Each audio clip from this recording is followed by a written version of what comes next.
What is Josue saying? I missed his final point. He was saying Tatum kind of reverted back to, and if you look at the shot chart, so there's. I just think Tatum missed shots. I mean, if Tatum was hitting shots, this game doesn't even go to overtime. Yeah, but it was that ISO Tatum. The whole Tatum conversation was in overtime. Yes, it was, but he was missing a ton of threes that he typically would hit. But that's not it. The whole Tatum conversation we had all offseason was that he's bigger, so he should be able to get downhill a little bit better. He should get to the free throw line more, and that's, he was doing that the entire preseason. He was doing that. And he was doing it in the preseason, and he was 2 of 15 from 3, and it was and he took 5 free throws in a double overtime game that he played 45 minutes. That's got to be 10. That's got to be 12, 15 free. That's got to be 10, 12, 15 free throws. He was taking the Celtics only took 23 free throws as a team all night. They were not attacking, so they settled a lot for.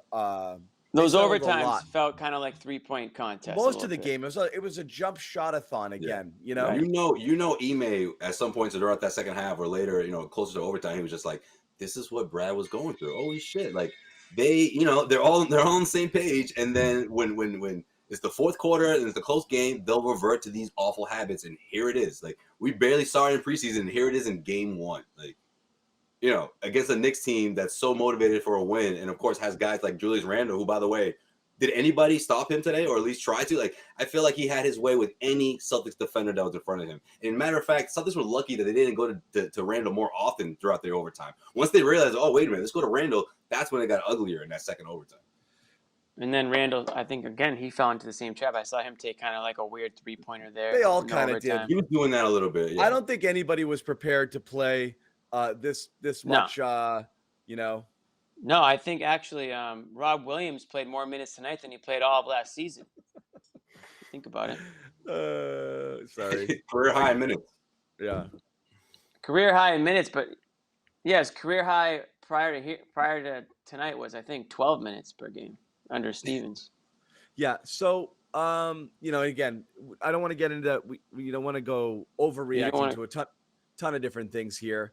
But it's the style. It's not the missing in the makes. Like if you treat game 1 like we treat some preseason games, which is it's one game, you don't expect everything that happened tonight is what's going to happen every single game, and they're still working through some stuff. So I'm not like super worried about makes and misses. As you said, Jimmy, he missed some shots. It's the style of shots that Tatum was taking that I thought was a little bit more concerning.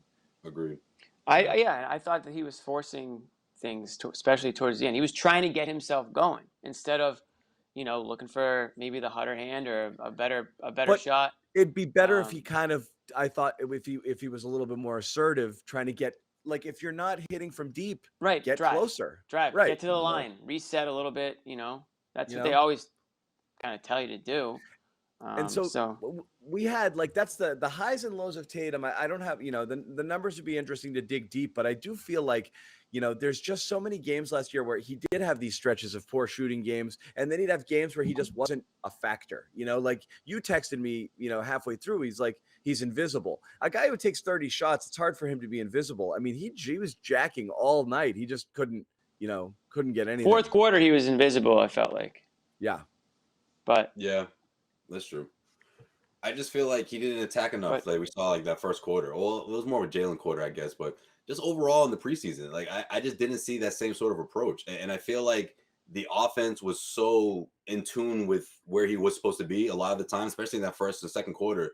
He got off to a slow start, obviously, but the easy ones were there. He was getting to the free throw line. He was, like that's what you're supposed to do, right? When you're one of the top or top scorers in the NBA, and you still have this another notch to reach, right? Like when things go wrong, you attack the rim and get to the free throw line. Like I know that's old school, and people might say, oh yeah, that's what everyone says or whatever. But it's hard when you through the in and out of the game. But this is the Tatum that we saw throughout the entire preseason that was doing that.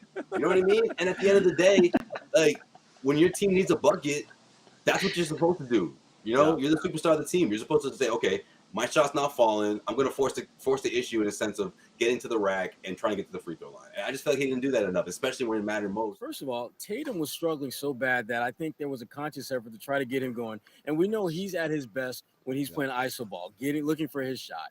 And I thought that probably took them a little bit out of the rhythm that they had early on where they were just really just trying to get the ball to. They were trying to work it, right?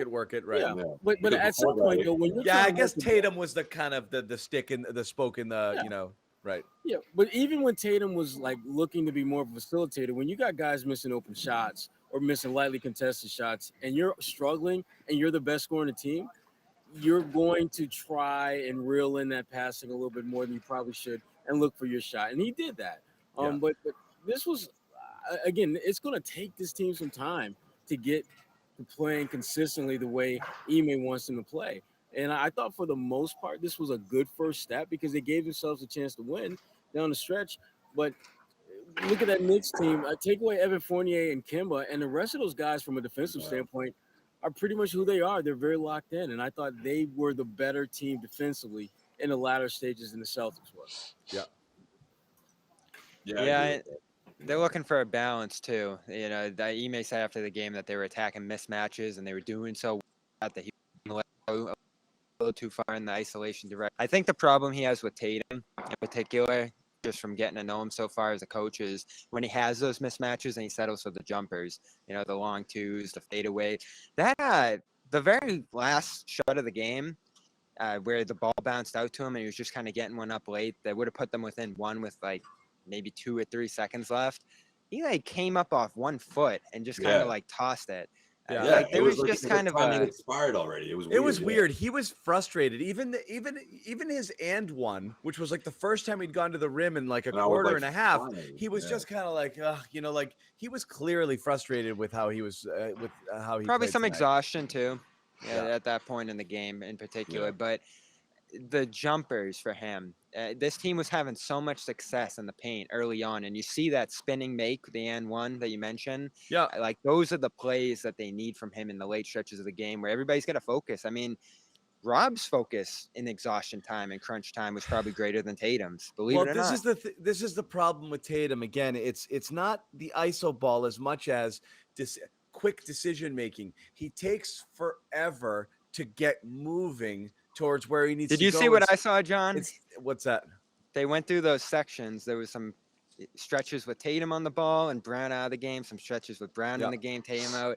The pace, I was counting the seconds. It's between unreal. when they get the ball and when Brown was in early in the game, it was like 7 seconds a play. When Tatum was in, it went over 10. Yeah. It was a big difference. This is the problem more than the ISO. It's okay to make individual moves. He just takes forever to do it. And he just sits and he waits and he's deliberate. And then he starts moving slow, you know, in a certain direction. But the defense sets, everyone else is standing around. And it's just harder for him. Instead of getting it and aggressively deciding, I'm going to attack right now, or I'm going to swing it and move and get to a different spot and ask for the ball back and then go from there. He just doesn't do that. And so you're really relying, you know, I think we keep overusing the ISO ball thing. You know, Jalen's ISOing too when he's getting the ball and going to work there. He's just doing it more aggressively and he's going downhill and he's putting you on your heels by attacking. And Tatum doesn't do that. He makes himself easier to defend because of his pace.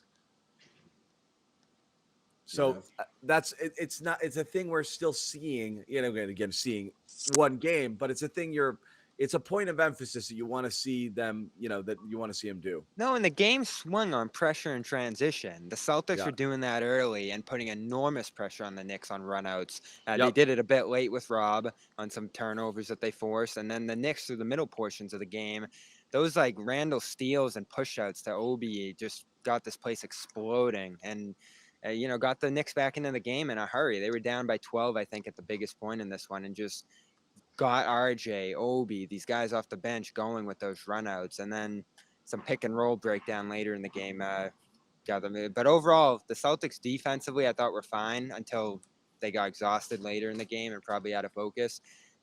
The offense, I thought, undermined their defense when they were turning the ball over, being too methodical, or moving too slow. Oh shit! Shots fired from Green. So then he's not Paul Pierce. Well, can I point this out because I don't want to make it seem like we're the ones that are like taking the shot. Yeah, I don't want to make it seem like we're the ones that are taking the shots.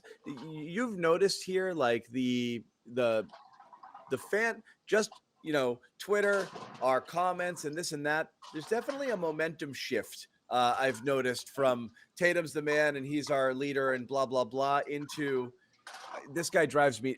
He's become a polarizing figure. I think that wasn't the case a year or so ago. Yeah, but I feel like that was the case 2 years ago in the bubble, and that season before. No, it happened. Yeah. I think it happened last year. He wasn't that guy, and it started happening a little last year. I think it started happening a little bit last year, but then those 50 or 60 point performance on top of the 50-point performance, and then what he did in the playoffs, I was like, oh, okay, well, he's just trying to figure it out. He's coming into his own. He's going to turn into that, a premier all-star, every day, every season, or perennial all-star rather. And this is just a growing pains. And then we see him in preseason. We're like, oh, okay, he's taking a stride in, the emphasis of getting to the free throw line, the emphasis of building that body so he can absorb contact. He did it in the postseason. Tatum is a badass dude. I mean, he got stuff in the bag that guys who are going to be in the league years after him will never, ever have. Guys in the league who have done this, been there, done that many times over him will never be as good as he is right now. And because I think is in that right now borderline top 10 player. He's been there, right? Right, and he got there quick. Okay, that's He's fair. been there. That's what I mean. He's been there for 2 years. He was ESPN's 11 player last year and 14 or 15 this year. He's already in that All NBA conversation yearly. Yeah. Let's think about the time span in which this happened. Just 1 year, because there are basically 2 seasons in 1 year. Yeah. That bubble jump from him, I saw significant strides in the passing. That year, he was a great defender, which people didn't see in him coming into this league. And it's happened early, but it's still early with him. He's 23, 24-ish now. Like that, there's going to be a lot more Tatum growth in regards to the passing, and there's still enormous potential for him as a defender. I'm not going to put a cap on him. I don't think he's plateaued. And even just like seeing him go from a guy who can score 30, 40 to 50 last year to 60, that's some growth to me. Now, it hasn't been consistent, but it's there.